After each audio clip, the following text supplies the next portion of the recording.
Hey everyone, welcome to the Ceres podcast. I'm your co-host today, Stelios, founder and director of Ceres, and joining me is my good friend David Miller from Millers in Haxby for our masterclass series.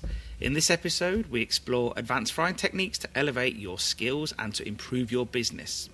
David and I will break down the operational side of running a successful fish and chip shop.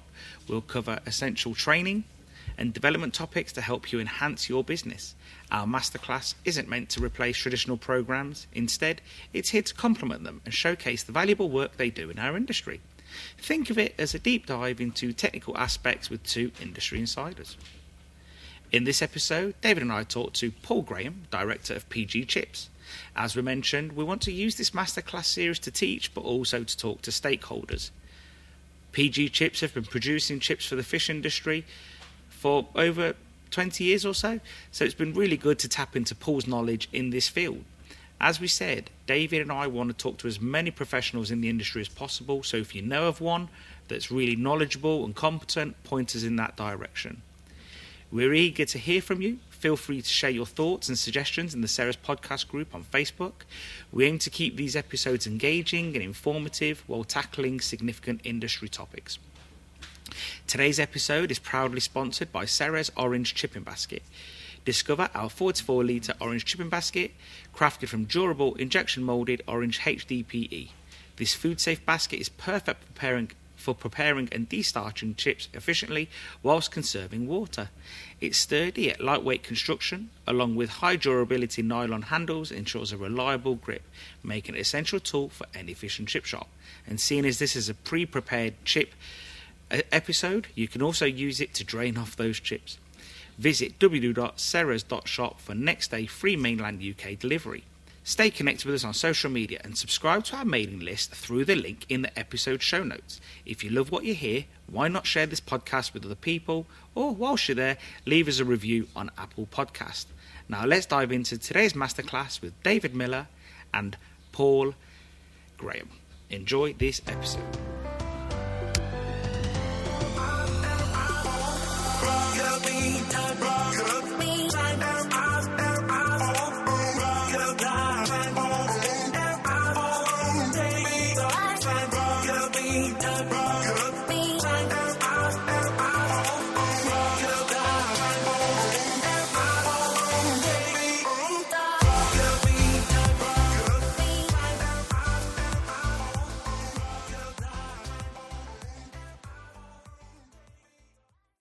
Okay, good afternoon, everybody. Hi, Paul. Hi, Stel. Hi, David. Good afternoon. Okay, we've got very fortunate to have Paul Graham here from PG Chips. PG Chips is based in Bury, and he comes from a family of just potatoes, really. I mean, his dad, Vic, has been in it ever since I think Paul can remember, and his brother, Mark. And then, obviously, we've got Paul as well. But we've got Paul here because obviously Paul has PG Chips, which is a preparation or prep chip. And we just really want to know a bit more about that. So welcome, Paul. Thanks for coming on today. Not a problem. Pleasure to be here. Great stuff. Any chance you could just give us a bit of a background story of how you got into potatoes? Did you work for your dad when you were, at school? Just tell us a bit more about yourself. Yeah. Well, my dad started himself in 1975, which, if anyone was in the industry back then, they'll remember that 75 and 76 was a very problematic year for potatoes. And it had the potential to ruin him within the first year of being in business. But he stuck at it, and he's always been a potato merchant, selling predominantly to fish and chip shops. So as a young kid, I always liked going out in the wagons, being on the forklifts, meeting the customers. There was such a wide range of variety of people, and some of the characters that I met along the way was brilliant. But I love being in the wagons and going to the market, Smithfield Market in Manchester early in the morning, and picking veg up and stuff like that. So anyway, obviously I went through school every summer holidays, Easter, anything. I was out in the wagons with my dad. Did my education, went to university, did a business and finance course, And then I was working at a TGI Fridays restaurant up in Cheadle, and unfortunately I lost my licence due to driving fast too many times. It wasn't anything bad, but yeah. So I was at a bit of a loose end, and my dad said, come and work for me. So he'd pick me up in the mornings and drop me off home at nights until I got my licence back. And then I already had my HGV licences. So I was just out on the road selling potatoes to fish and chip shops. So from the age of like 21, properly I was full time, and I was in the back of in and out of the back of shops, up and down cellars, meeting customers, selling potatoes. Loved it. And then it was the year 2000. There was a gentleman called Fred Bowen who was actually a member of the Federation. And he was a lovely gentleman, and he had a very successful shop in Bury Town Centre. But he had a vision where he was wanting to put fish and chip shops into petrol stations. And I kind of raised my eyebrows a little bit, but I looked into what he was saying, and he had a plan, he had everything written out, and he said, but we need prepared chips. So I said, right, well, I'll start doing them for you. So in the year 2000, I started doing prepared chips in a container outside the main warehouse that we were. And we had it decked out properly, but all it was basically was a rumbler, a chipper, some dry white barrels, and a vacuum packer. So he used to make chips for him, and he was trialling them. He had a couple of shops at the time. He had one in Bury Town Centre and one in Wharton Town Centre. And he was trialling them at the both, and he loved them. Unfortunately, he took ill health, and he's no longer with us, Fred. But I carried on doing the chips, and there was another shop in Bury where we are that started, and then a few pubs, and we've never really advertised. It just grew organically, which was fantastic. And then people from Yorkshire started to ring and like, we've heard about your products, can you come over here? And it just snowballed from there, really. Great. I know you've put, recently, Paul, I know you put a massive amount of reinvestment into it, haven't you? To sort of take it to another level. Yeah. So, like I say, we started in 2000. From 2000 to 2012, 13, we were doing good business out of it, but I was also still out on the wagons delivering 25 kilo bags of spuds. So I was trying to do two things at once kind of thing. But things changed a little bit in 2012, 2013, and a lot more people were interested in the product. So we were getting busier and busier, and we invested then in 2013 into 2014, and we had a production line up at my dad's place in Tottington. And that worked great. That was brilliant. But we soon outgrew that as well. So by 2018, we was looking for different premises, and to be honest, to split the businesses as well.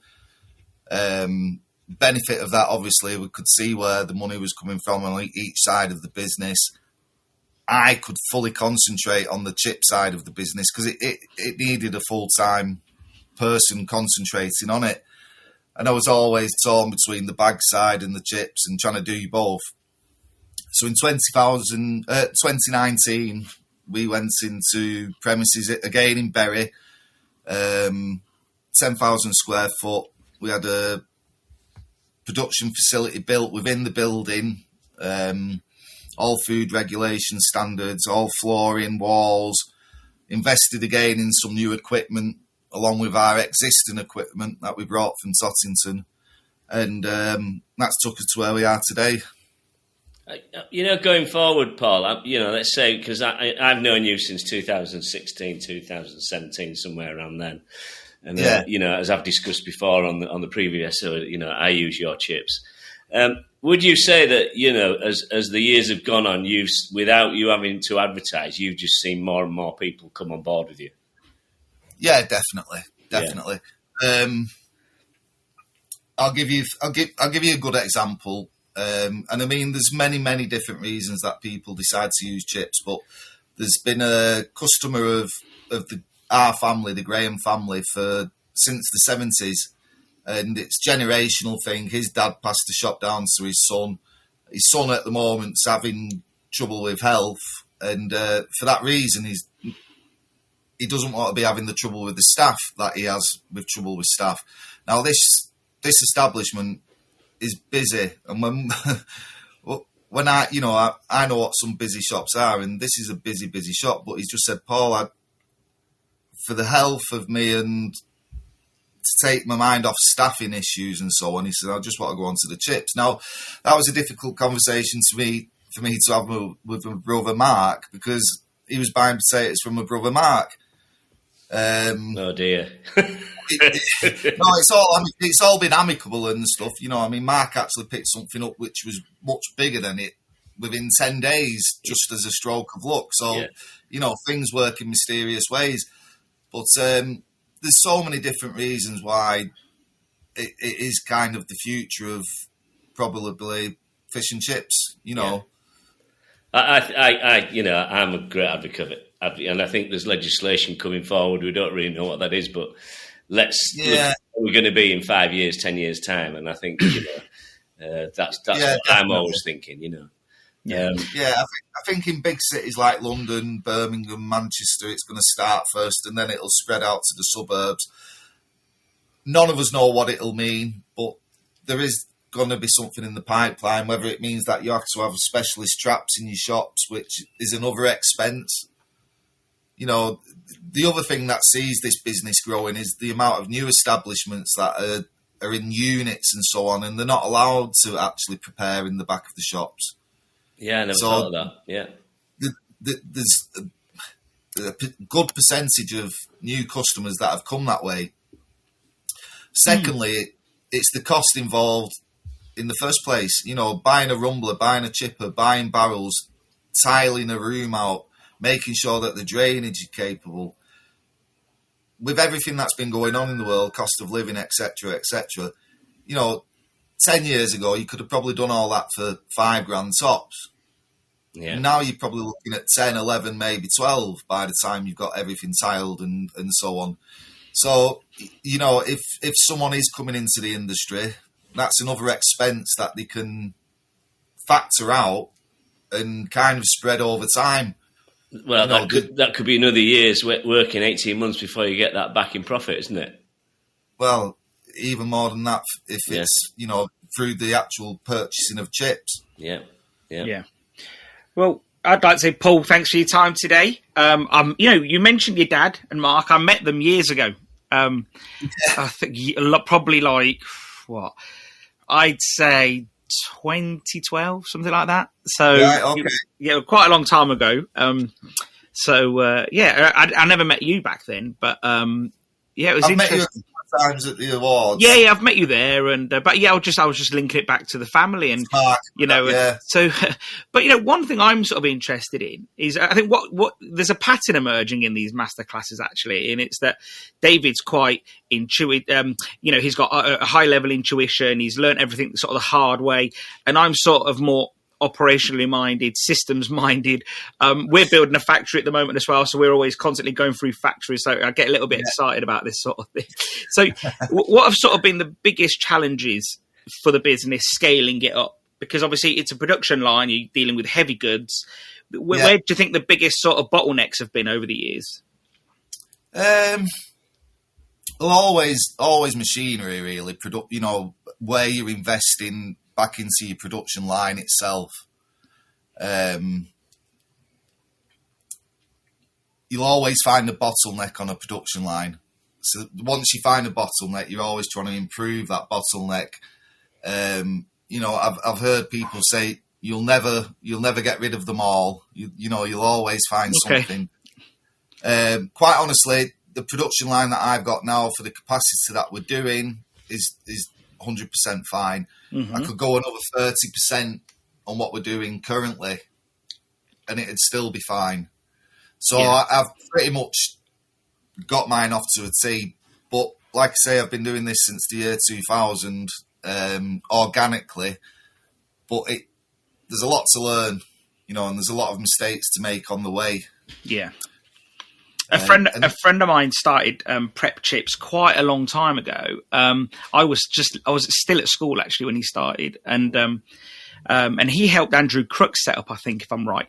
Yeah. And his name's James Morley. The guy's an absolute legend. Like his dad was a farmer, and yeah, so he's always sort of like explained to me, I'd just walk around his factory when I was younger and trying to understand everything.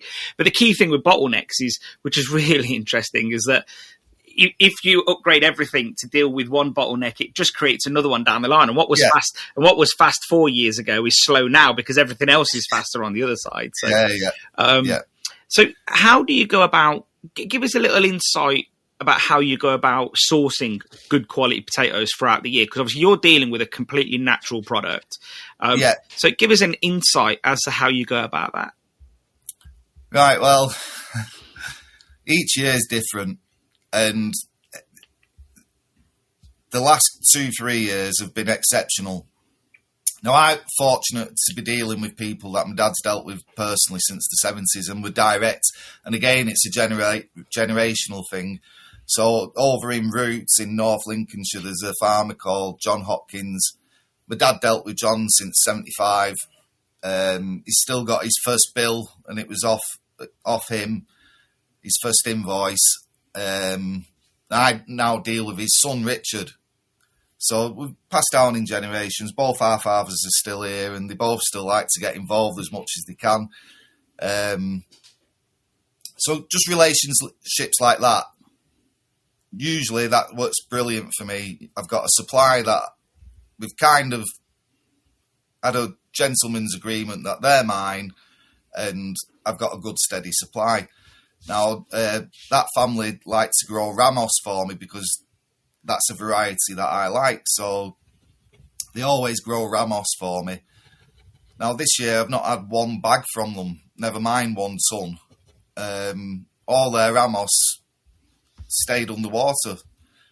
So they've been in the field since last year. They're still in the field. Now, I do actually think he started to get them out, and, they are out, I think, and they just have to go for processing. They're not good enough for what we need now. They've been in that wet, damp, cold soil for so long. Sorry, Matt, when you say processing, what do you mean for that? Is that what, animal feed? Right, well, no. They'll get more value than that from it. So the likely place that it'll end up is probably somewhere like McCain's. Yeah. Now, you might think, all right, well, if it's good enough for McCain's, it probably should be. Now, McCain's have got so much investment in machinery and stuff like that they can manipulate the sugar levels in the chip and the starch levels. So the end product always ends up the same. About 4 or 5 years ago, I went over to Belgium and I went around a French fry production facility. Now, they were doing 300 ton plus a day, which is massive amounts of French fries to be going through. But again, they've got that much technology that they can have something with a higher sugar level and they can bring that sugar level down so that it's down to near like a 0.0 and they get a good fry from it. The UK is very, very, very behind the continent on technology-wise for French fries and chips. And they don't so much have fresh over there. You know, it's blanched, part fried, frozen. The factory that I went to, they have a 21-day shelf life on their product. And what they actually do is blanch it. So the factory's amazing. It's a sealed factory. You have to go through a door to go through a door to go through a door. There's no microorganisms living in there, so there's no bacteria, and it's one of the reasons that the shelf life can be as long as it is. But to do that, they blanch their chips by basically boiling them. It's pasteurising chips. Is that a chilled product to the customer? I mean, yeah, chilled with a 21-day shelf life. Because funny you should mention that, because my friend James says when he came out of the business all those years ago, he said he'd got his shelf life as far as he could get it. And he said, and I said, well, what could you do to make it better? And he goes, blanching. And he goes, but I'm not willing to put that sort of, there was a complex situation at the time. And he just goes, I just don't see that my customers would pay for that. So, yeah. Well, that's kind of the problem with the UK and the fact that we are kind of stuck where we are compared to the continent. You know, the continent have got the chance to be able to invest all that money because the customers are paying the price kind of thing. In the UK, we seem to just be not enough value in the product to be able to go then reinvest into this technology. I mean, I go to the potato show every 2 years when it's on. There's a company there that was a piece of kit that I'd love to have on my production line. But the starting price for that piece of machinery is £300,000. And basically what it does is chips fly past it at 100 miles an hour and it blows the bad ones out. Yeah. They use that like in the crisping. Yeah. Again, crisping industry, they've got a lot more money in profits. Do you think on the whole that maybe people in like Europe, let's say like Belgium, Holland and so on, and then the Americans, do you think that not so much the consumer but the business, they think they respect the potato fry a little bit more, whereas over here we have this imagination that it just should be cheap? Well, we've always had this saying in this country, cheap as chips, and I just think it's something that kind of sticks with people, and we need to get out of that mindset and into reality. You know, the increasing costs that the farmers are incurring, the increasing costs that people like myself and wholesalers are incurring, whether it's wages, diesel, energy costs, you know, everything has gone up. And you know, I've got a couple of customers that insist they cannot put their prices up, and I just don't get it. I don't get the mentality of where they're coming from, because as long as you're confident in your product and you make sure that your product is something that someone might have paid a couple of quid extra for this week, but as long as they really enjoyed that product, you know, they're not going to whinge or whine about it, in my opinion. Well, the proof is in the pudding with a lot of my other customers. So, but this year you've probably had a couple of increases now this year, the way things have going. Is it 3 or is it 2? Well, I don't like to do them too big, but it's probably 3 or 4 since January. So that customer, I know you're not talking about anyone specific, you're talking about general people that aren't willing to put their price up. But let's say you put it up 3 times, would that customer swallow it? Is that what you're saying? Well, would they do it? They have done. Oh, okay. They have swallowed it. Oh, okay. They have swallowed it, and I just don't get the mentality of it. You know. Yeah.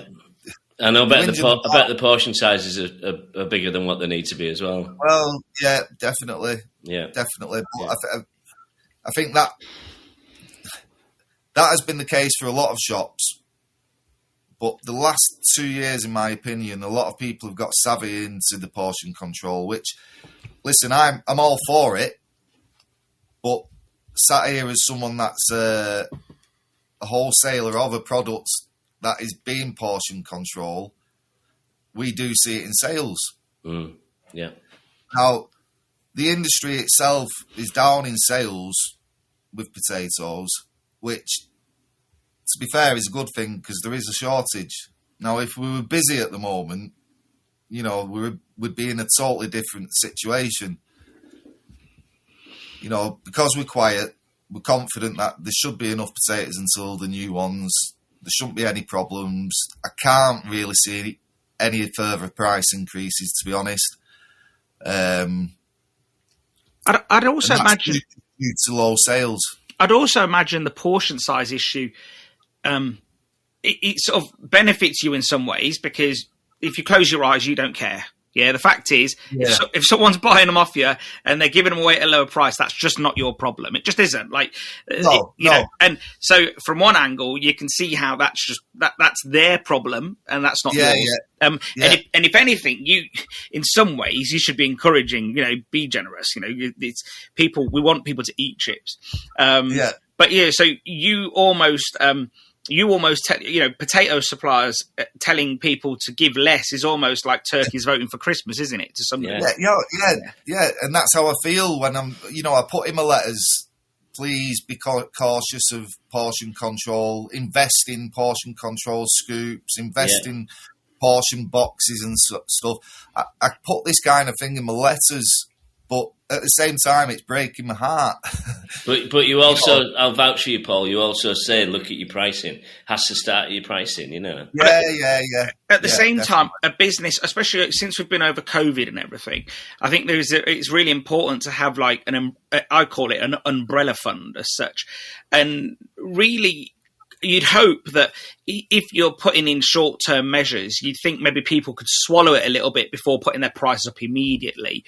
Rather, trying to, say to you, Paul, how long do you think this is going to last for? Oh, 6 weeks. Oh, well, you know what? I'm just going to hold fire then. Right? I'm not going to do anything for 6 weeks.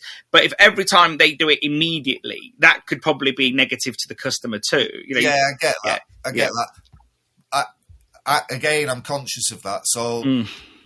In any of my communication letters with the shops, I'll always communicate to them that this isn't going to be over, not in them exact words, but, this is long term. We're looking at 3-4 months before we could see any correction in the positive direction kind of thing. So I think once the customer is armed with that information, then they can make the decisions themselves on what they want to do with their establishment. Yeah. Yeah, it's interesting. And I think one of the key differences with like Belgium and, Holland and France and all these places that do fries is that for the most part, they're running out of little kiosks. They've got a very little tiny box. Yeah. They've got the little frying range there. And literally all they do is fries and, So I think that there's probably the portion size is a lot smaller than probably the portion size in the UK. And and also they're thinner chips, so they look like there's more. I think a Dutch chip is like 10 mil. 10 mil. I think a Belgian chip's 12 to 14. So it looks like the customer's got a lot, whereas I think in the UK we've shifted towards 14 by 17, now 17 by 17, and there is also shops that do 17 by 21. So in physical terms, weight for chips, they're getting less. The customer sees less. And I do wonder, has the industry in some ways gone down the wrong road, like going up to these thicker chips? Well, thicker chips do have benefits. The first benefit is that they are healthier than... So my maximum chip that we do is a 20 by 20. Well, okay. What's the most popular one you do, Paul?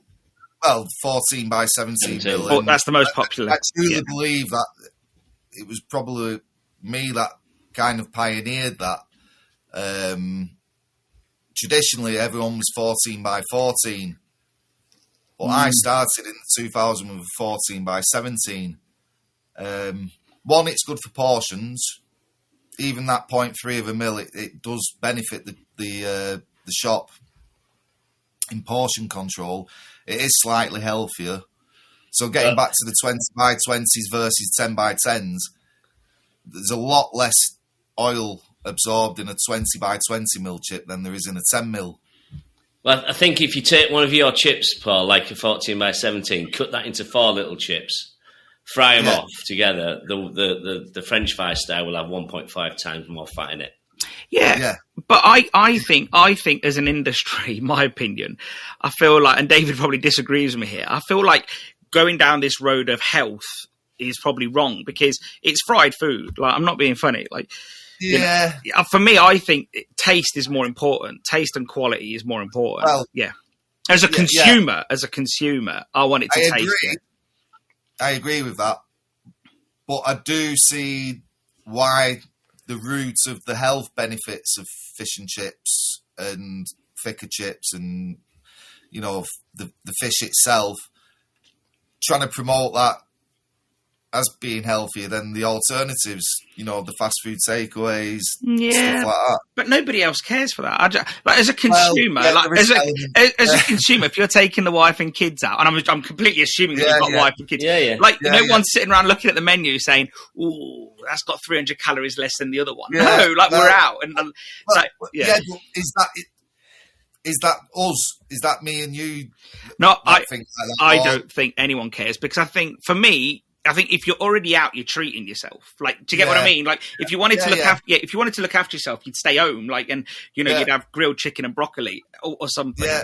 Whereas if you're out, like we all do it. I've been out with David. You're out, you're having a blowout, we're having pizza, we're having this, the salad's the last thing to be eaten on the table. But I get your point. I think, if anything, the benefit it's had over the years, it's probably made fish and chips look healthier than it is, because we care.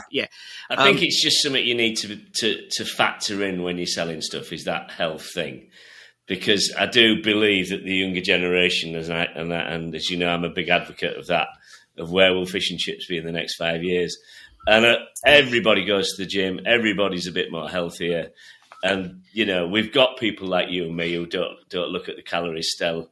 And just crack on and eat, but there are people out there that do it, and I get where you're coming from, but I don't think you can just dismiss it. I think you've got to factor it into what you're doing. I don't know these people. I don't know who you're on about. These people that go to the gym. I don't know who they are. I've never met them. Have you ever been to the gym? I went to sign up. There you go. Then there's your answer. So you mentioned that Ramos is a potato that you particularly like. Over the years, is there a potato that withstands your process better? Yeah, but it's very unpopular with the customers. Okay, elaborate if you don't mind a little. That's interesting. Go on. We know what it's going to be, don't we? Oh, I don't. I have no idea. Well, I don't like slating varieties, and I don't. But there's a variety called Marquise. Okay, Marquis. Now I know what you're on about, David. I would work with day in, day out, if I could do, as a processor. You get a very good yield. They're very clean. The dry matters are good for what I do. So by that, I mean they'll stay fresher in a bag for even longer than what they do with the process that we do with the vac packing. The negative is that none of the customers like them. Yeah. None of my customers, anyway. And my customers are kind of chip connoisseurs. So it's a drier finish. It's a drier finish product. That's why, isn't it? And but it's going to be crispier. But David, what's your experience? Can't you just turn it down a couple of degrees? You can turn it down a bit, can't you? It depends what you do. I mean, if you cook straight through, and float fry, you can maybe bring the temperature down. If you blanch, you can certainly alter it by blanching at a lower temperature for longer, and then hot frying for a shorter period. So yes, you can manipulate it like that, no problem. But I think, there's not many of us out there that blanch. There's a lot of people who still float fry. So they have that temperature set, and obviously they've got to float. And as soon as they start to float, that liquid, that the water we've got in there is drying out. So you're left with a really lovely crisp chip, but inside it's a bit more drier than what people expect. I just wonder if the end user, the customer, notices. Because have you ever seen how customers eat their fish and chips? Well, I know. As an operator, you've got to believe in it, haven't you? Do you not agree, Paul? As an operator, you've got to believe in it. I'll be honest. It's not often that we use Marquise. When we do, I try and buy a certain kind from a certain soil, which will have a higher dry matter than the other ones. And some shops can fry them and some shops can't. The ones that can fry them can bring them out lovely, and there is no problem with them. But it's trying to convey that message to everyone. Everyone's got a different range. Everyone's got a different frying mediums. Some are in drippings, some are in oils, some are in, the different variables. It's just endless. So it all makes an effect to it. as an example, then let's say you've got a Marquis versus a Ramos, and you're doing them both that day. Let's say let's go for a clean number, like 10 ton of each. Yeah. What would the yield differences be on either of those? Well, again, every year's different. Every farm's different. In best conditions, let's say. Well, you're probably looking at a loss of 20% on the Marquis. Yeah. The Ramos, at this time of year now, you'd be looking at 25 to 30% probably. It's significant difference, isn't it? It can be, definitely, yeah. So, definitely. Assuming that everything else is great and there's nothing else going on, and let's say in these inflationary times where there's a lot of sort of headwinds, price headwinds, I'm amazed that if you said to a customer, hey, we've got Marquis, which could be X better price, and I guess it would hold a bit better as well for another day, maybe, I'm guessing. In perfect conditions, obviously. We're talking completely perfect conditions. I find that crazy, because it's not a terrible chip, is it? Do you know what? Do you know what, Paul? After this podcast, you might get a load of people reading it. Have you got any of them Marquis in yet? Listen, I have no problem with them chip-wise either.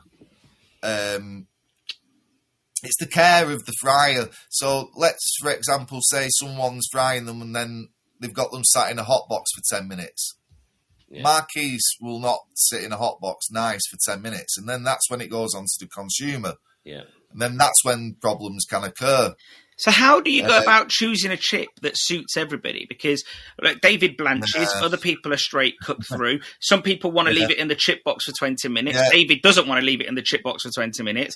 And again, like, because traditionally chip shops did the chip box test that essentially leave them in the chip box. I remember my dad always cooked straight through, and I'm not sure what they do now because I've not been for a while. Yeah. But it just makes you, how do you then choose the perfect potato for several different operators? Can I just come in on that, Stel and Paul? Yeah. What to me is, what is good is that Paul's actually set a WhatsApp group up of different fryers, different parts of the region or the band across the north of England, with different ranges, different characters, whatever.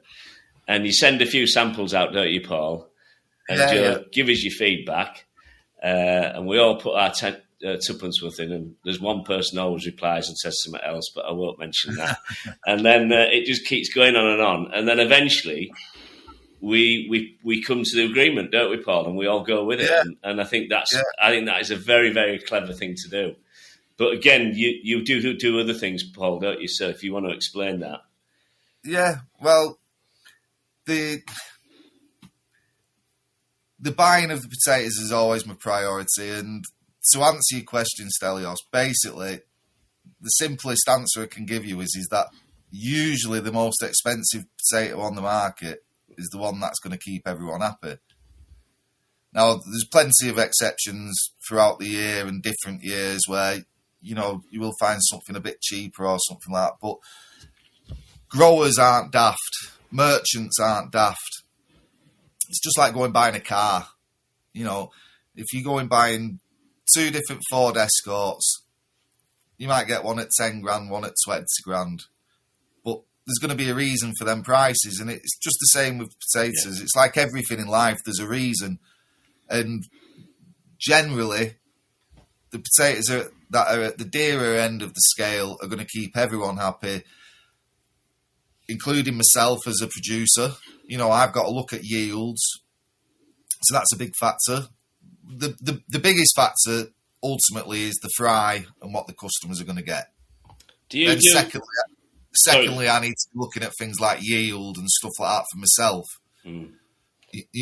Growers, merchants, they know if something's got a good yield. They know if something's got a good fry. Yeah. If they've got both of those boxes ticked, that then becomes a premium product. Yeah. Do you do test the dry matter? Do you get the dry matter and all that, Paul? Does that have a big factor when you buy in? And do you do a fry test when you get them in, or do you just go on the samples you send out? Bit of everything. So when I'm buying potatoes, who I'm buying from will have always done these tests, and they know not to be sending. The cost of transport nowadays, if someone's going to send me 27 ton of potatoes and I use 1 ton of them, and say, no, I have to send them back. The costs involved, people don't take them risks anymore. So they need to make sure that they're sending the right product to you themselves. So that's dealing with the right suppliers to me, whether it be direct with the farm or whether it be through a wholesaler. So there's a trust thing there. They know that not to mess you about, send something proper. I mean, in the early days of when I started doing this, my house was like a fish and chip shop. I'd come home with different samples of chips every night. You know, the wife and the kids would be like, try these ones, try that one. And, you know, I'd be having my timer out and I'd be timing this and timing that. I've got that facility at work now. We do test fry at work. But the biggest and best thing for me is the feedback from the customers. You know, as soon as our product lands in a shop, and don't get me wrong, I'm not going to say that we've never had any problems. It is very rare that we have problems, but potatoes are grown, it's a grown commodity, and problems do occur. But as soon as anything like that happens, my phone rings red hot, and it's corrected straight away. As soon as I know about it, that's the best thing. I guess. Well, and usually you'll send a letter out as well if something's gone wrong. You know, again. Oh yeah. Again, the communication is key. In my eyes. Communication with the customers nowadays is very important. Yeah. I guess one downside from a consumer's or customer's point of view, a chip shop customer, let's say, with buying pre-cut chips, is that they have to buy into the whole thing, because they can't ring you up and go, hey, you know what? I like those Agria last week. Can I have Agrias? And John down the road wants Ramos, and the other guy wants the Marquis. Someone actually wants them, given the conversation. So how, again, you're sort of, it is a power of wills, because if the loudest people give you the feedback and say, and we've spoken about how everyone should give their merchants feedback. So if the ones giving you feedback say that the 8 out of 10 is better, but the one not giving you feedback for the 10 out of 10 isn't giving you feedback, they're probably going to, Yeah. It'll all come down to the present time and circumstances. The feedback's always what I want. It's more than welcome. You know, it's what pushes the business forward. But at the same time, ultimately, you know, I might have 2 or 3 saying that this one is better and 2 or 3 saying that that one's better. Neither of them are dissatisfied with the other product. They've just got an opinion that that one's slightly better than that one. So ultimately, it'll come down to my decision in logistics of where the farm is and, you know, how many he can do for me this time. And that's been one of the problems this year. You know, there's growers that I deal direct with and I've bought through for the chips for years. And I've rang them this year and they're like, well, I could probably do you 1 load a week this week, which for me is not enough. And then that doesn't give my customers the consistency that I pride ourselves on. So if I can give the same chip week in, week out, that's what I strive to do. So a lot of the growers this year, for me, they say I can give you 1 load, but no more. Paul, you know, when things are good, and let's say you're dealing with a farm and they've got a really good sample, how long would you expect that period to last? Could you be looking at months? Yeah, well, depending on which farm it is, but yeah, months, yeah, definitely. Yeah. You know yourself, David, at the moment, I've been buying a heck of a lot through Isle of Ely myself. Yeah, you have, yeah. And the only reason I've been doing it is like I say, I could be buying off growers direct like I usually do. I always buy from Isle of Ely, but it's usually towards the end of the season when everyone's running out of potatoes. I've been buying from them a lot longer this season because my growers that I deal direct with, they're like, I can do you 1 load a week. Now, that was great. I could get the potatoes, but it'd be 1 load off him, and it'd be 1 load off him, and it'd be 1 load off him. And then in that matter of a week, you as my customer would have had 2, maybe 3 different samples of chips within the week. Now, they would have all been good, but it may have been swapping from Ramos to an Agria to a Sagita. Yeah. And it doesn't just cause trouble for the customers. You know, you've got to tell your staff, oh, it's a different frying time, it's a different length. You've got to change the signs in your shop saying that the growers this. You know, if you've got to change that 3 times a week and stuff. So I try to prevent that as much as I can. So that's why Isle of Ely have been brilliant for us this year.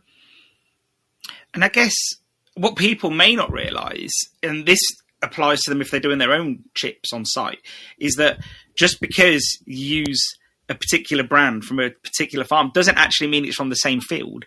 So, because I think that's the common misconception, isn't it? That, well, nothing's changed. I'm buying it from X potato farm, you know. Yeah. I mean, even a field can change. You know, one corner to one field and one to the other can be totally different. And this is what people don't get. And I mean, one thing I really want to get over to people is the weather. We're fighting against the weather all the time. And you are, aren't you, Paul? It's the biggest factor we have. Potatoes, in a fish and chip shop, your potatoes and your peas are the two that are totally affected by the weather.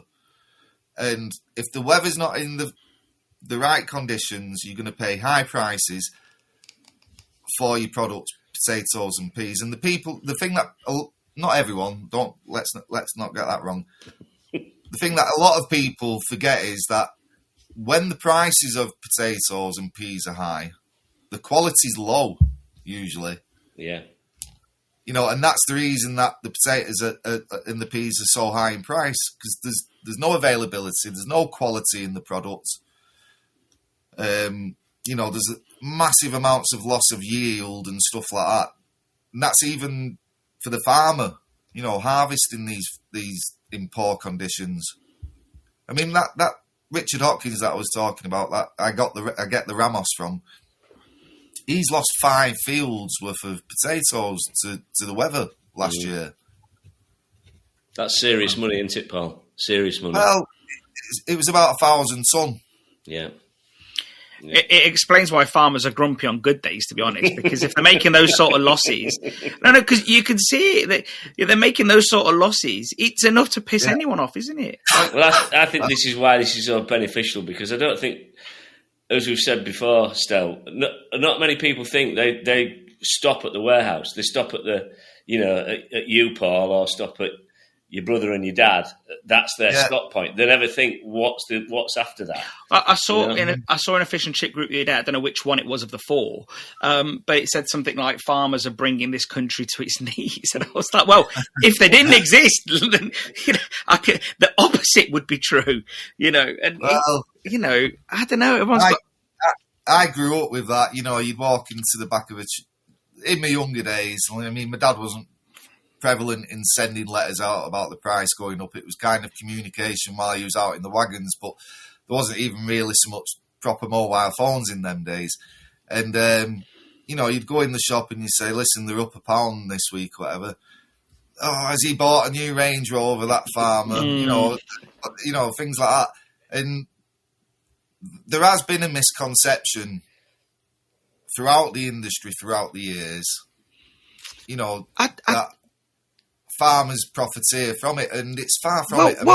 I don't think that should be wrong. Like I'm sort of defending your point here. I get where you're coming from, but I think, why should they be ashamed for making a profit? I see how hard I see how hard they work. I mean, my dad's from a farming family and that, so I know exactly what's involved, and well, not exactly, because only they know themselves. But I've got a pretty good understanding. And, not just the work, it's also the mental side of it in farming, which is very prevalent. You're stuck out in the sticks a lot of the time. You've not always got someone to talk to. You've got the pressures and burdens of the last few years, which for farmers has been considerable. The price increases on fertilisers, water, electric. It's all been burdens on them. I tell you how annoying of a comment it is, though. Like, oh, have they bought a new Range Rover? And because I've heard that before, obviously. Yeah. But also, I remember when I worked for my dad in the chip shop, and we put up prices of something, and customers would come in and say, "Oh, has your dad brought a new Merc?" It's exactly the same thing. We're all just pushing it up to the next person. That's all we're doing. Yeah. It's just, and the point is, I think, we don't live in a communist state. This is the United Kingdom. It's not the Soviet Union. So, so everyone should be allowed to make a profit. If they're investing in their land and they're trying to get good yields, and they're not doing it for the goodness of their heart, are they? Like, so I just, and you're not doing your job because you just like getting up in the morning and getting all fucking mucky. Like, you're doing it to make profit. And I know but the means of production means that you're trying to do it really well so that your customers keep buying it. But you shouldn't be shamed. I just don't get this mentality that we should be ashamed for making some profit while we're there, I fully agree. Stelios, but it's just personal experience where,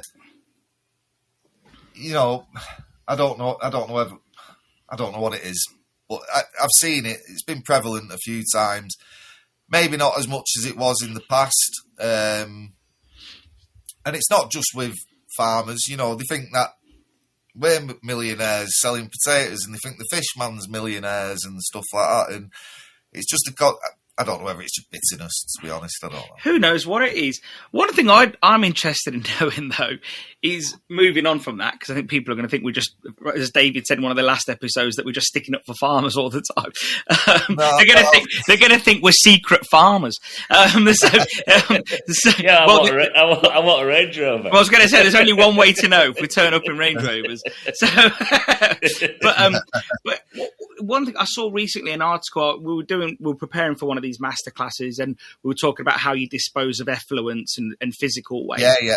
What are you guys doing in that respect? Because there was a company nearby me in the Midlands that recently, when I say recently, within the last few years, got done £25,000 by the government for just I don't know whether they were letting it run into a river or whether they had a pipe going into a river. I'm not 100%, but they were killing fish and making it quite toxic. You can imagine all that, So what are you guys doing to sort of battle that? Yeah, well, I invested in, it's called a hydrocycle, is one of the pieces of kit which takes all the starchy water out. And then I've got 2 compactors, which basically we call it cake.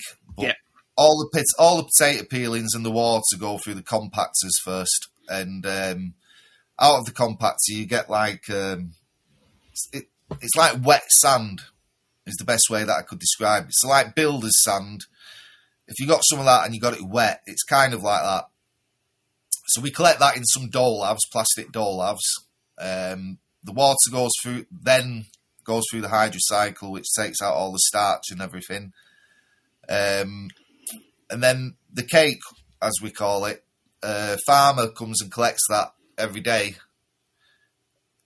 We've got a de-sliverer which takes out the slivers in the chips and any waste that we have from production that's been cut off. So the farmer comes and collects the actual chip waste, potato waste, and this cake waste, and he mixes it together and he feeds it to his cattle. So basically, it's just going around in a cycle. None of it's going to landfill, none of it's going down drains. And how clear would the water be after that? Yeah, once it's been through the hydrocycle, the starches have been took out of it. Obviously, there's limits and tests that are done,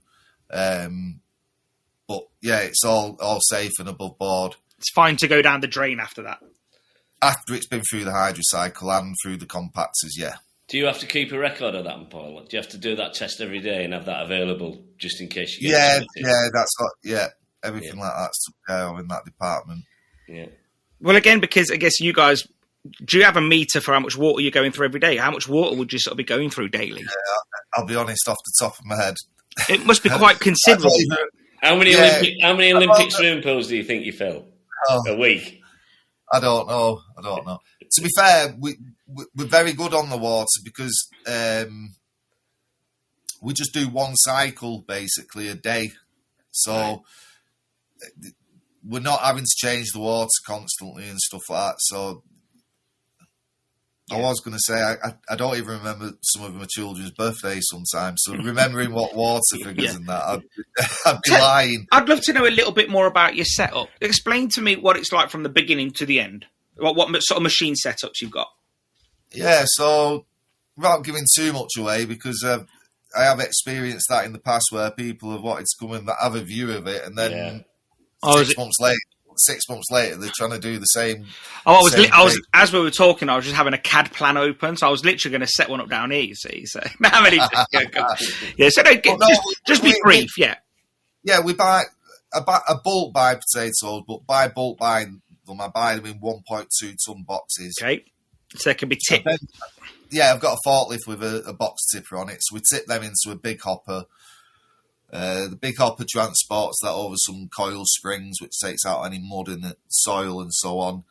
A couple of elevators that take them up to 2 peelers. That's all on one side of a wall, which we call the dirty side.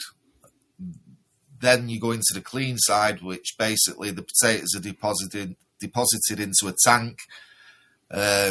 Just cleans them with water, takes the burr of the peel off.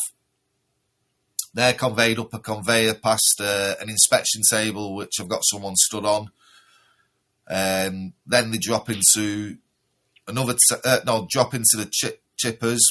The chippers then drop the chips into a tank, which destarches the chips as they drop into the water. They then travel up another one onto a desliverer, which takes out not all of the little slivers, but a good percentage of them. So when you buy 10 kilo of our products, you are getting 10 kilos of usable product. Then they go into a sulfitation wheel, which is the dip wheel. So we only use actual dry white products as well. We don't go for any substitutes. So they go around in that for about 30 to 40 seconds. So it's quite a strong solution, but it's weak in terms of actual dry white going onto the product. So if you're using the specified dry white advice on the label, 15 minutes in the barrel, I can't remember the figures of what you're using. So that would be 1 gram per litre, that would be. Is that what it is? Right. Yeah. And that's 15 minutes, isn't it? Yeah. Give or take, yeah. Yeah. Right, well, we have a special dosing machine on ours, which does it in millisiemens per million. Yeah. So we have that set between 2.5 and 3, which actually gives it quite a low dosage of dry white. But because we vacuum pack our products, it's one of our USPs. With, the less dry white you can use, the better. So then travel out of the dip wheel over a vibrating table, which gives them a bit of a drying off.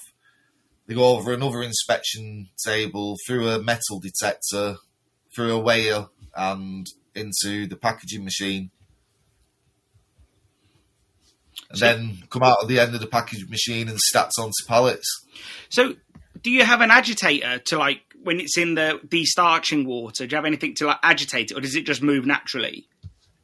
Well, the height that the chips drop from the chippers into the water, it kind of shocks them. It's like that, the higher you dive from a diving board, the more of a splash you're going to make, kind of thing. Yeah.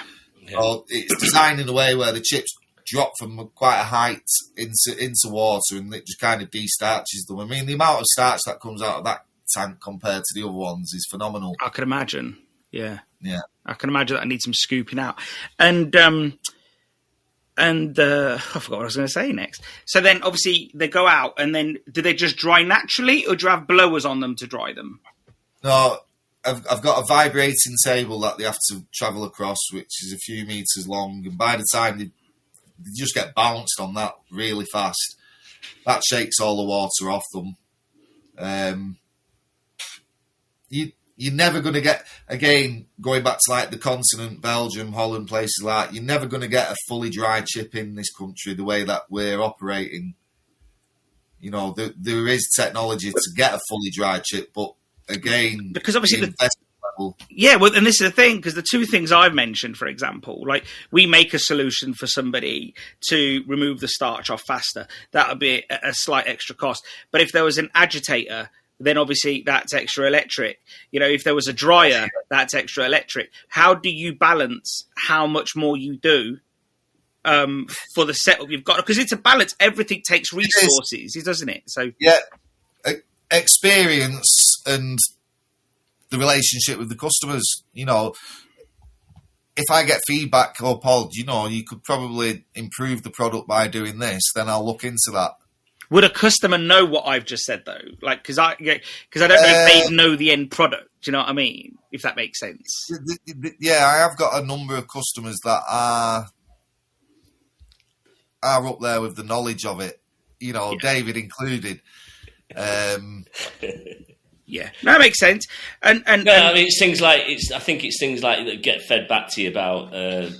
You might reduce the pressure in the vac pack every now and again, mate, because you're just pulling too much stuff out. And when we're talking chippers, is it just bold chippers that you've got at the other end? Yeah, yeah. And how do you find they manage with the yield? Not yield, sorry, the throughput. Yeah, well, I have a philosophy on the chippers. So I have two working constantly.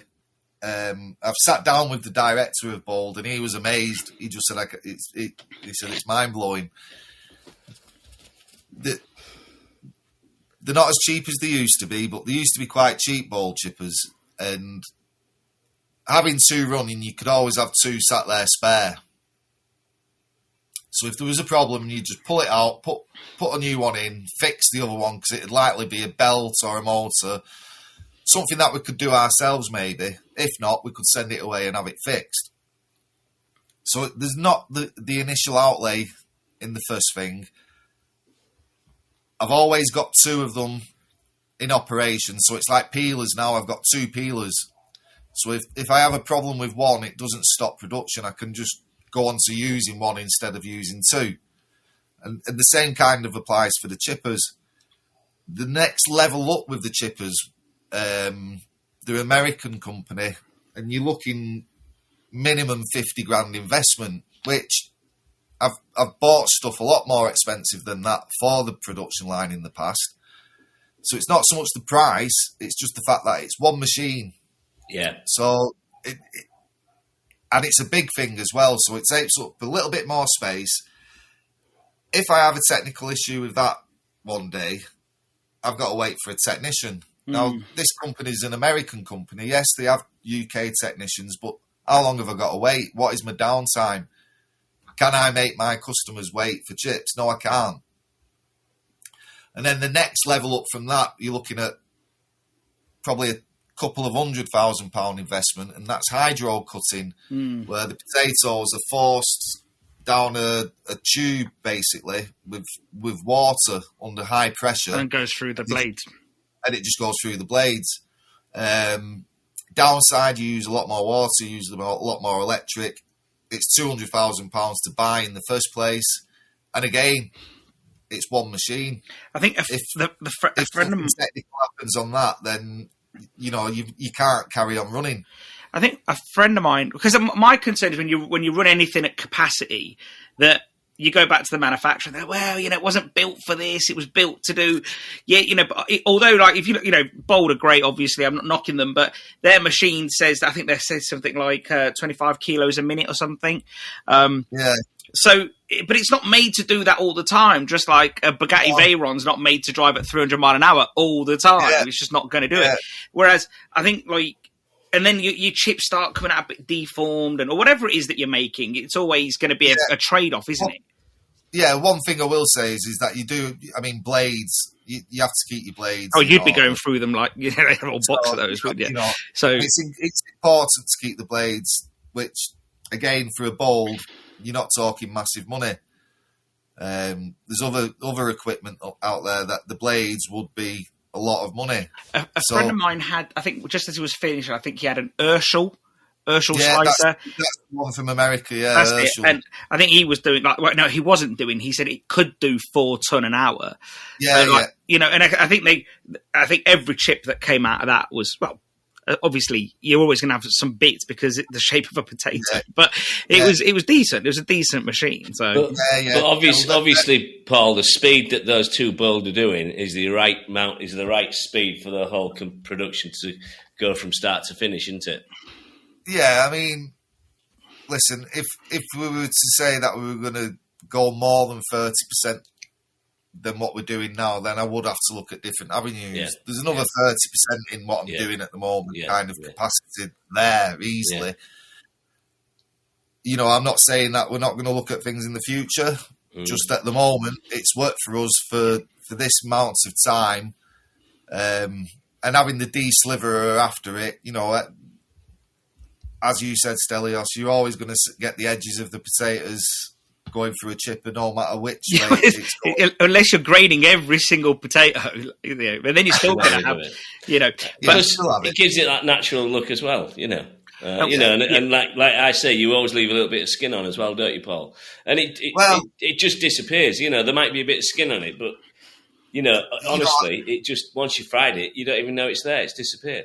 Yeah, it's got to be clean skin, and it's got to be something that is, not on every single chip. I mean, when we're on the new ones, I do like to try and leave a little bit on because the flavour of the new seasoned potatoes and the way that it just fry, like David said, it'll just fry off straight away. But it enhances the flavour, in my opinion, as well. Very much so. I'm a great believer in leaving a bit of skin on, and it does disappear, but it also enhances a little bit more flavour. And why not? If it's going to be, if it was to the detriment, then I would say no. But I don't think it does that. I think it enhances it and actually lifts it a bit more. Yeah. No, I think one of the things that as we've been building this factory on our end, like one of the things that the guy putting all the machinery together said to me was, your production line is only as fast as the slowest bit of equipment that you've got. That's the bottleneck. Yeah, and that's always your bottleneck. I remember when I was looking for a new front door, I was toying with the idea of just changing the lock. And I remember saying to someone, "How good is this lock?" He goes, "It's as good as the door and the hinges." And I was like, "Oh, okay." Then. And I remember I locked myself out the door once, and I literally just leant on it, and it kicked open. So that tells you how good that. But I think we have this idea that everything runs perfectly fast, whereas actually, there's always going to be a bottleneck somewhere. And even those guys that are doing 300 tons a day or an hour, they're going to have a bottleneck somewhere. Yeah. It's all relative, isn't it? Well, it'll be exactly the same in, David will tell us, it'll be exactly the same in a fish and chip establishment. Exactly. Any business. Yeah, absolutely. You think you've got that end of the range sorted and I can pump these out, pump them out. And then you look at the counter and you think, well, and we've got. I'm going to serve it all. Yeah, you're going to have to work together because it needs to be sat there for the least time possible, and exactly. The front can be going quicker than the back some days, so you've got to slow that down to help the back get caught up, or the back's going quicker than the front. And ours is just it's obviously humans. We've got the machinery there, which is the range, and we're the working bits. And again, it's bottlenecks, and you've got to come to agreement with that. And that's why, going back to what you said, communication is key between, the fryers and the servers, and that's how you become on top with that. Yeah. Paul, you mentioned early on that you've got like a gentleman's agreement, and that's, it's really good, like with friends. Well, I guess people that have become friends, essentially.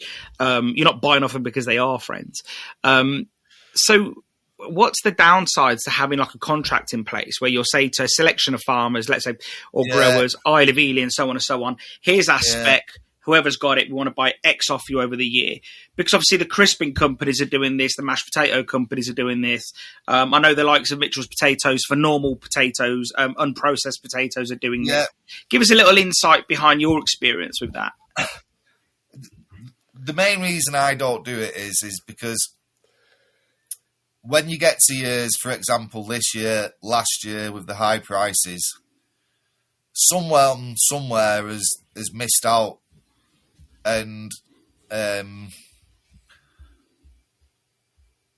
if I've contracted myself to 2,000, 3,000 ton at X amount of pounds,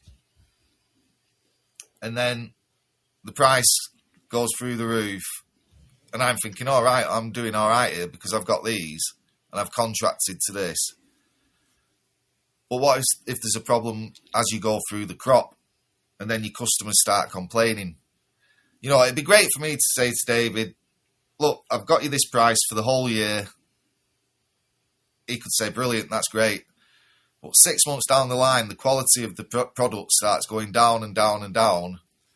But could you not hold the grower to a spec, or the merchant, or the supplier? It all comes down to the weather again, Stelios. We are truly in the weather's hands, and that's why doing contracts can really work in your favour some years, but other years it won't work in your favour. Now, yeah, but that's assuming. Sorry, without being rude, that's assuming that you haven't got a spec in place. If you're just assuming you'll just take what you get, what you're given. But if you were to say, "I want this grade, this size," what I usually like, you've put it into a plan. Could that not work? Because obviously the crisping companies are doing this, and aren't they, to some degree? Yeah, I appreciate what you're saying, but again, people like the crisping companies, they have the technology that if the sugar levels are 0.5 or 0.8 off what their spec is, they can adjust that through the technology that they've got. We can't. So then I might be selling something to the likes of David that's a little bit off in fry colour. Now, it's not what he wants, and he's now saying to me, Paul, you need to get me something different. And then I've got to go and look elsewhere, but I'm contracted to buy these and I'm obliged to buy them, kind of thing. I understand what you're saying. Personally, Stelios, I've probably not got to that level where I'm big enough to not consider it, but to actually implement it. To make it work for you as such. Yeah. I've spoke about it to a couple of suppliers over the last few years, and ultimately when it's come to the crunch, I've just said, listen, I think I'm just happier being a free buyer. Yeah.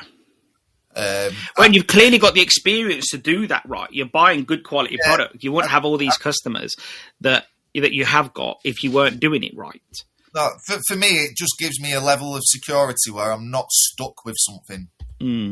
So being a free buyer, sometimes I may be paying a little bit more than people that have been contracted, but I can buy exactly what I want when I want. Yeah. And if my customers are picking the phone up, and it's happened before and it'll happen again, we could be on the same sample for 2 months and they could pick the phone up and say, do you know what, Paul, are these the same? And I'd be like, yeah. And they'd say, well, they're not frying like they did. I can kind of immediately stop buying them and go and look for something else. Whereas if I was in that contract, I'm then kind of saying, well, you're going to be on them for another 6 weeks yet. And that's not the kind of thing that my customers want to hear. They want to be able to hear, yeah, I can get on it straight away, we can change. And I think that comes back. Sorry, Paul. I think that comes back again to, as you say, you could be going down the line. It's from the same farm, same farmer. He's had the same weather, but there's a difference in the field, and I think you're going to get that all the time, whether you buy contract or you free buy. You surely get that all the time. Yeah, you do. It's just that free buying gives me the opportunity to be able to say, right, from tomorrow we're going to go elsewhere, which means that the customers aren't stuck with something for the next 2, 3, 4 weeks. Yeah. Yeah. So one question I've got, and there is a downside to this, Paul, and I just want you to think, or what you think from your point of view, what are the benefits and downsides of fish and chip shops using pre-prepared chips? Well, the benefits, in my opinion, are endless. You've got staffing issues. You can take that out of the equation. The equipment, not just the buying the equipment, the maintenance of the equipment. So if your rumbler or your chipper breaks, it's never 50 quid, 100 quid to fix. It's going to be a few hundred quid or you need to replace it. Time, compliance, legislation, consistency. Hopefully if you're buying from someone like myself, you're going to get a consistent product that you know what you're getting week in, week out. You got your saving on your utilities. There's so many benefits, in my opinion, of the chips. Downsides, the main one that I can think of, and it is one that I'm working on at the moment, is the plastic packaging. Yeah. There is alternatives as we speak, but you're looking at adding £1 onto the product just for the packaging. What are you using now? Polyethylene, PE? Yeah. Well, it is the cheapest one, and like you say, anything that replaces that would cost more.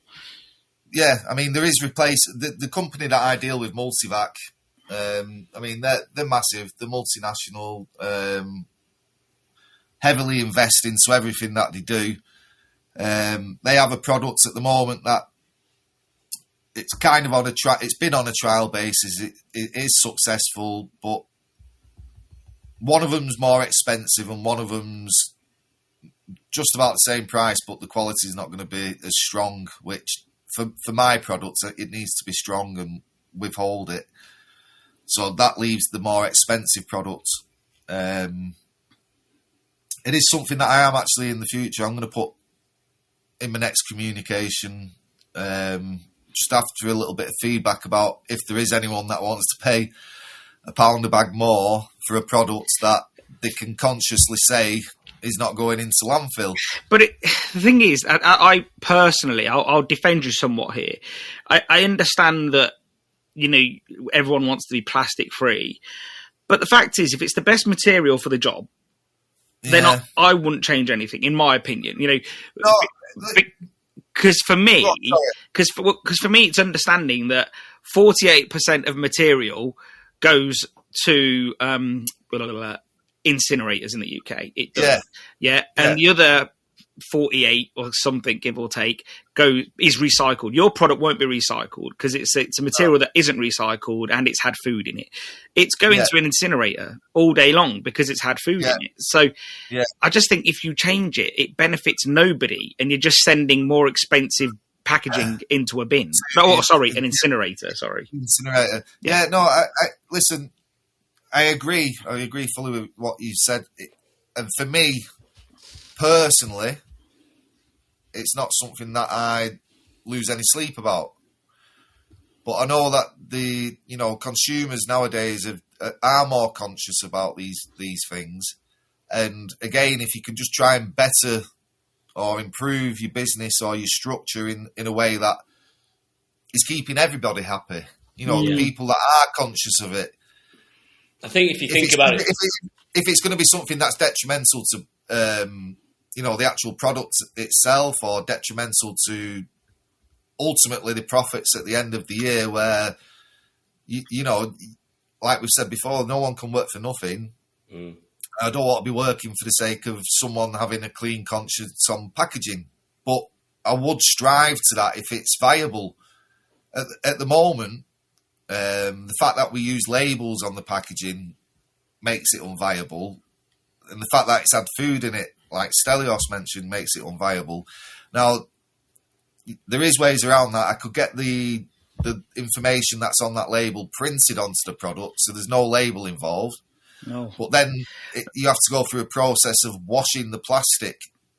Yeah. I just think anything that's had food in it, automatically, see, no one's looking at it at the...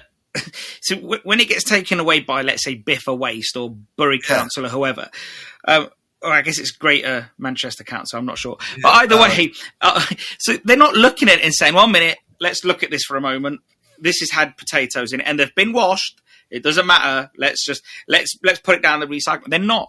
Someone's looking at it very quickly. And also your customers are lobbing those bags in with other rubbish. So, the only change I would ever make, and I've done this exercise, is does it make the product better? If it makes the product better, if it travels better, if it protects my product better. So I'd go for example, we have some products that are spice based. So we would put it in a blue bag because blue blocks out the UV light. For me, it's own, we changed over from a normal polyethylene bag to a high tensile polyethylene bag because it gives it a bit more flex when we deliver it by DPD. So for me, it's all about the product, and I work back from the product because it's all going to end up in the same place.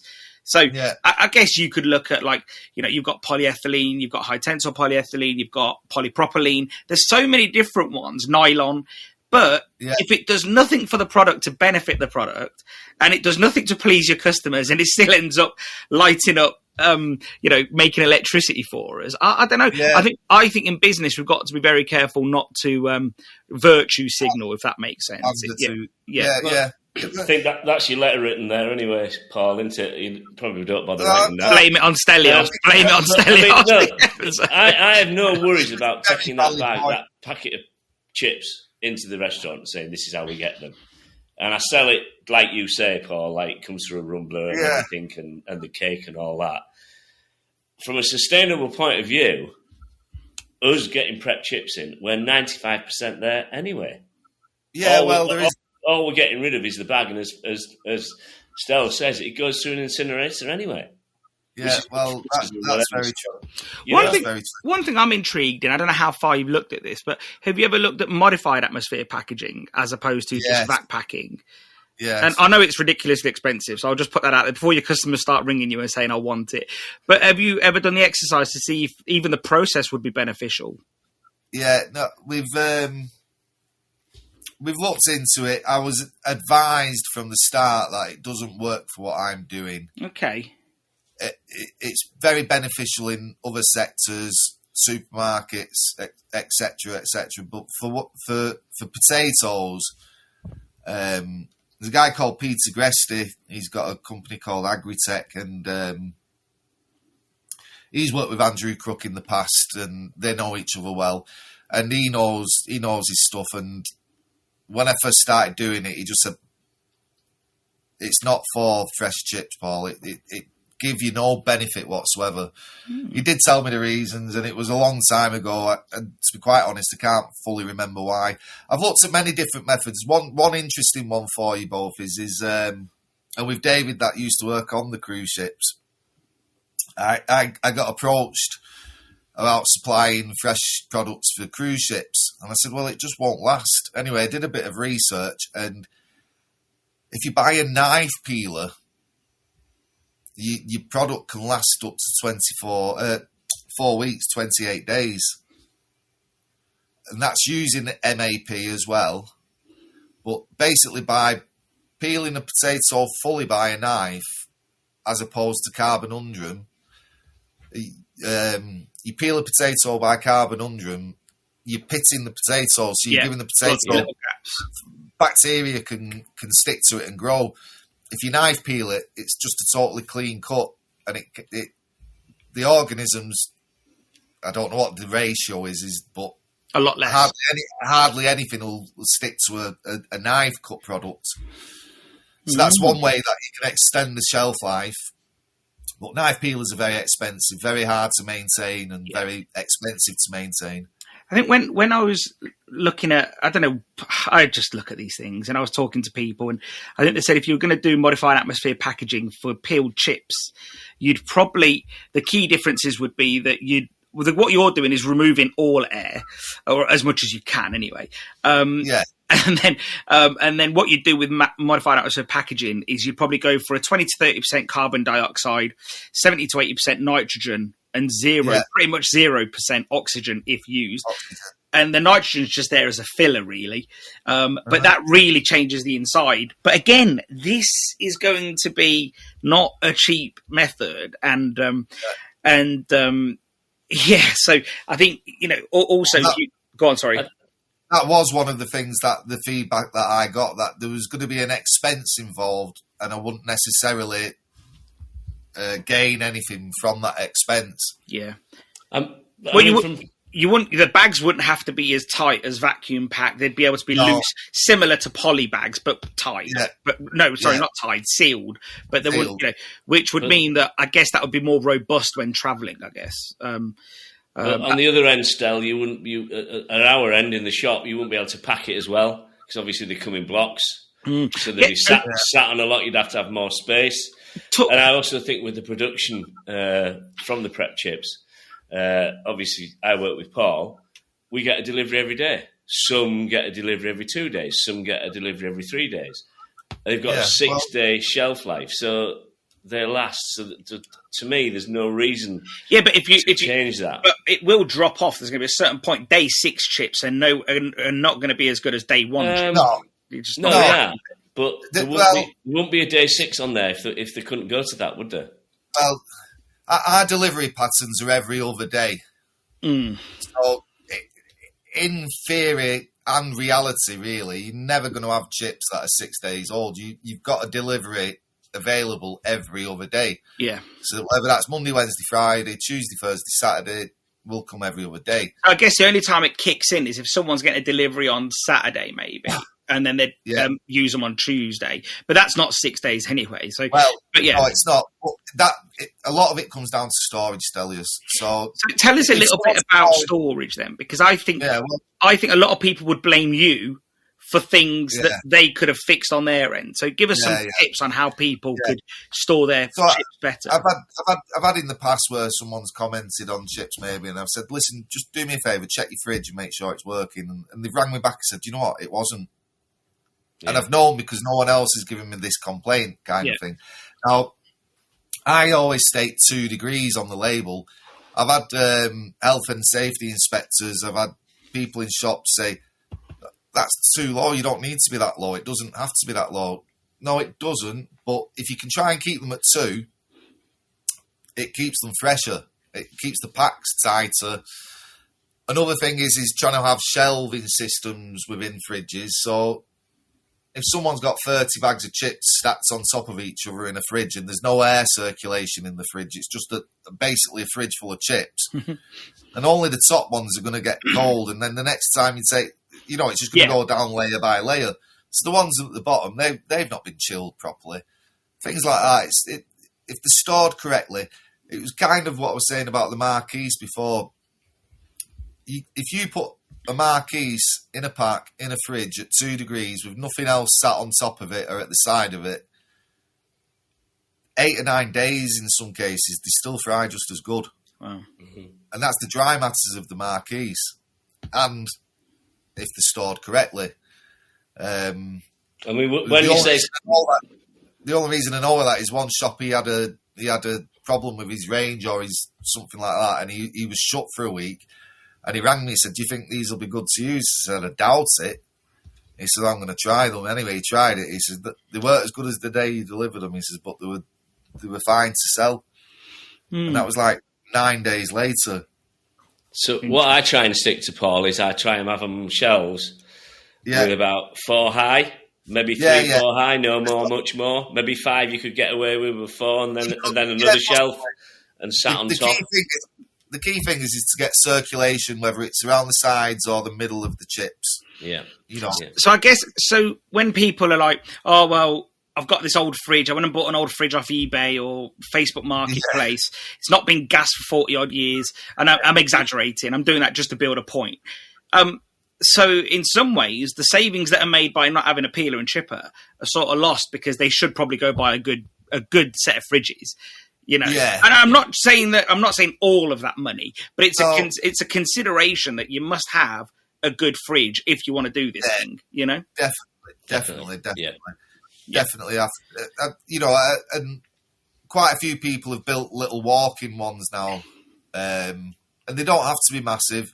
You'd be surprised where you could fit one, and they're perfect. They can put something else in with the chips, whether it's the peas steeping in the barrel or overnight and stuff like that. But yeah, especially in the summer and stuff like that. During December, January, when it's a bit cold, we're on main crop potatoes that are coming out of storage. It's not too bad. The summer is hard work sometimes, Stelios, because people's fridges underperform in the summer. We're on new potatoes, which are like 80% water kind of thing. It's quiet generally in quite a few shops, so they don't adjust the buying patterns, so they have stock left and so on. Refrigeration is key then. You can walk in the back of shops and they've got the fridge door open and it's wedged open. You're like, what are you doing? Like, oh, I was just pulling them out. No, you need to keep it closed, as much as you can. Yeah. You've opened that door. It's going to take 2 hours to get back to temperature. Absolutely. They don't like to go up and down in temperature, do they, Paul? They just like to be. Till you bring them out of that fridge, they want to be. Obviously, they come out of the van in your fridge, 2 degrees, and then they want to be left in there and come out until you need them. Really, it is a good point, David, and that's key. From the minute they're produced on our production line, they go into a holding fridge in our facility, which is at 2 degrees. Then they get delivered onto the vehicles, which are all refrigerated at 2 degrees. If we deliver them into shops that have got good storage, there's never any problem. Yeah. If you're delivering them into places where you know that they're not storing them correctly, then you know that there can be issues, especially in the summer. I think the key what thing it does, Paul, in it, you get like little droplets inside the bag, and you like condensation on the window, and that's a good indication that it's not being stored properly. So I've had people in the past where we are key holders for a lot of our shops, so we can deliver early. Yeah. So the driver will go, let himself in, deliver. You know, the operator's not even seen them. They just come into a fridge full of chips. I've had people in the past that have been new customers or so on, and I've said, listen, we can do it, but we'll be there at 6 o'clock in the morning. Is there any chance of a key? And they'll be like, well, no, just leave them in the backyard and I'll put them in the fridge when I get there. And I said, well, listen, it doesn't work. You know, as soon as you pull them out of that fridge, it start condensating inside the bag. That's it. Whereas if you put it in a fridge, straight in a fridge, it won't condensate. So you know, he's leaving them in a yard for an hour. They're condensating. Then he puts them in a fridge. Once they condensate, they start getting a smell to them. You know, there's no denying that. One thing we've tried to put across in the episode for using pre-cut chips, and you know, you might disagree with some of the stuff actually afterwards. If we've got it wrong, let us know and we'll put people right. But I don't think we have. I think because obviously David's knowledge, I think, has helped us there. But I do think one thing we are trying to tell people is that it's just as important to treat to keep ready cut chips in the right way, just as it is sack potatoes as well. I think there's this myth that I've bought 10 kilos of chips, I'm going to treat them exactly how I want, to abuse them, put them in an old fridge that, like I said, hasn't been regassed in God knows how long, no shelves, packing it tight. It's running at bloody 6, 7 degrees, 8 degrees rather than 2. And or not even putting them in the fridge still. Just said, they're all ready to go, and just leave them out. But in an ideal world, it's worth people investing in the proper equipment. So they will need fridges or a walk-in fridge to do this job right. Yeah. And not treating chips correctly is more detrimental than not treating a sack of potatoes correctly. Yes. You're going to get more trouble from not treating a bag of chips correctly than you are from a bag of potatoes. Yeah. Again, looking at the very good point. That very good point. You know, these ones that I went to see in Belgium that have got a 21-day shelf life, you could leave them out of the fridge for a day and then put them back in the fridge and that, because they've got a 21-day shelf life. They've been modified and manipulated in a way to give them that. So they are more versatile to temperature changes and so on. Yeah. What we do ultimately is a fresh cut product. Yeah. So you've got to be treated for that. You know, again, I've got a good analogy that I've said to customers, and they've said, "Oh, I can leave them out of the fridge for this or whatever." I've said, "Would you leave your pint of milk out for 8 hours and then go and make a cup of tea with it in the summer?" Well, you know, if it's a really hot day and stuff like that, you know. And they're like, "No, would I heck?" And I said, "Well, why are you doing it with your chips that you've just spent X amount on? It's, you know, it's a lot dearer than a pint of milk. You're treating that product like it." Yeah, I think people probably get excited about the fact that, I'm buying these ready chips. I don't need my chippers and peelers anymore. I've turned it into a restaurant like David did. You know, I'm utilising the space differently. And they're like, I'm not buying a fridge. It's their problem. And then, like you say, it's just stewing at room temperature. It's just, ambient, you know, it's not good. Yeah. So, but yeah, I think... But it isn't hard, is it? It's not like messing about with whole potatoes and rumbling it and checking your rumble times. Whoever's doing it, are they doing the rumble times?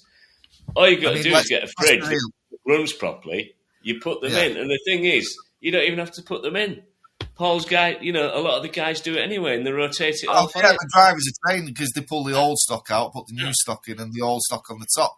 But the reality is that for the majority of operators out there, a fridge for £1,000, 1,500 max will be sufficient for something for 3 deliveries a week. Yeah. No, I'd buy it. I'm just thinking, for me, I'm a process person, but I just think, I think you almost need a disclaimer in place that says, well, if you're not doing X, Y, Z, don't come back to me kicking off. Like, if these are the Stelios, I've considered in the past doing a deal with someone with fridges, and then maybe to my customers saying, you know, I can lease you this fridge, or you know, whatever, buy to let, or do some deal with the fridge manufacturer where we come up with cheap fridges. Yeah, it's a really good idea, Paul. With a shelf spec as well. That's a really good idea. Yeah. Really good idea. It's something I've considered. Whether I take it further, I might just do that. Let's see if we get any feedback from something like this, and people say, go for it. Then I can look at that. Is there anything with? Oh, go on. Sorry, I'm just going to say one thing. Obviously, when I came onto them, Paul, and it was all a bit like what we're doing here and selling out, and oh God, I can't believe we're doing this. And often, sometimes when I used to be a trainer, when I was asked, these are my, this is what I use. And I would always get the question: is would you go back and do the old, the way that you've just shown us from Raw? No, I wouldn't. I would never ever go back. And I think one of the biggest things for me, Paul, is it gives me time to think, and it gives my staff time to think, because it isn't a great job. It's not a great job, and they can concentrate on other things. And you've got a guy or somebody at the other end, whoever you use, that's got so much knowledge, and they strive to get you the best product they can. Because if you've got 130 customers and none of them, and like 50 of them aren't happy, you've got a lot of problems, haven't you, Paul? Definitely. So I just think that, to me, it's just, it is the future, I think. And touching on the Belgium thing, we do the street food now, and we've obviously done a lot of research and worked with you, Paul. And we're getting these hand-cut frozen chips from Belgium. I won't say the name, but they are very, very good. And we use them in the street food in York. And nobody ever says, why don't you do proper fish and chip shop chips? They're a very, very good product. And I think that we are very far behind. And I think with Paul saying that about Europe, that they're so far in front, and we will catch up eventually. I'm a big fan of both. I just think it's something to consider and look at. Absolutely. I think for me, I don't think consumers care as long as it's a nice chip. I don't care whether, you said you walk through the shop with them with plastic bags, poly bags, and nobody ever says, because that you've taught them to know that the end product is nice. But I think that there's a lot of, like Paul alluded to, there's a lot that needs to go right for ready prep chips, and not just at his end. I mean, even at the shop end, they can't just be blind and think Paul's done his job, because yes, he's done his job, but the minute he transferred ownership, now it's your job to follow those rules. Absolutely. And whereas I think that what probably many people are fooling themselves with is where, they're not doing the peeling and the dirty job and all that, but there is still work to do. You've got to respect that product, and as a real key thing here is about respecting that product. But Paul, have we missed anything? Anything you want to tell us before we get you off?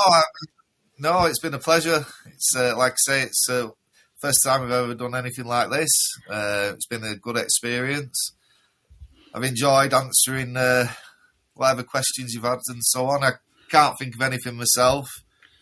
So I think we've got it all there, Paul. I think you've opened my, even though I work with you very closely, you've opened my eyes up again to some of the problems you go through, and I think that's best for everybody. The more we all know what each of us does, but at the end of the day, what's shone from me is you are looking to get the best product you can, and that is what everything you do is influenced by getting the best or the highest quality you can get. Plus, it gives you less problems, doesn't it, Paul? Really, at the end of the day. I'll be quite honest with you. That is one of the other good reasons that I do it, because the less that my phone rings, the better. I don't mean people looking for new business. Like new business. I love that all day. But if people are ringing, whining and moaning, I just don't like it. So if I can prevent that as much as I can, then it brings a smile to my face. Sounds great. And on that note, mate, thank you for your time today. It's been amazing. And we may get you on again in the future for definite. I can't see why not. Thanks, Paul. Thanks for joining us today. It's been good to have a catch up with you. Tell your dad I'm still going to get that meal sorted out, all right? I will do, mate.